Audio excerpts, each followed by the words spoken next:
નમસ્કાર, આપ જોઈ રહ્યા છો નેશન પ્લસ ન્યૂઝ. હું છું આપની સાથે હેતલ ભગત.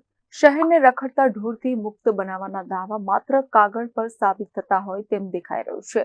જેમાં શહેરના કલાલી વિસ્તારમાં ચાલુ વરઘોડામાં ગાય ઘૂસી જતા અફરાતફરી મચી ગઈ હતી, જેને લઈને ડીજેના અવાજથી ભડકેલી ગાય અડધો ડઝન જાનૈયાઓને શિંગડે ભેરવ્યા હતા.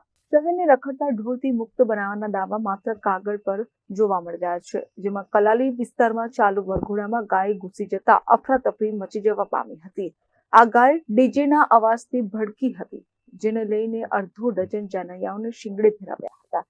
ગાય ભેટી મારતા ઈજાગ્રસ્ત થયેલા 4 જાનૈયાઓને ખાનગી હોસ્પિટલમાં સારવાર અર્થે ખસેડવામાં આવ્યા હતા.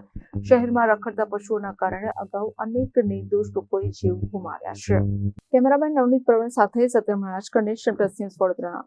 સમાચારોના સતત અપડેટ મેળવવા માટે અમારી નેશન પ્લસ ન્યૂઝની યુટ્યુબ ચેનલને સબસ્ક્રાઇબ કરો, બેલ આઇકન દબાવો અને જોડાયેલા રહો ફેસબુક, ઇન્સ્ટાગ્રામ અને ટ્વિટર પર.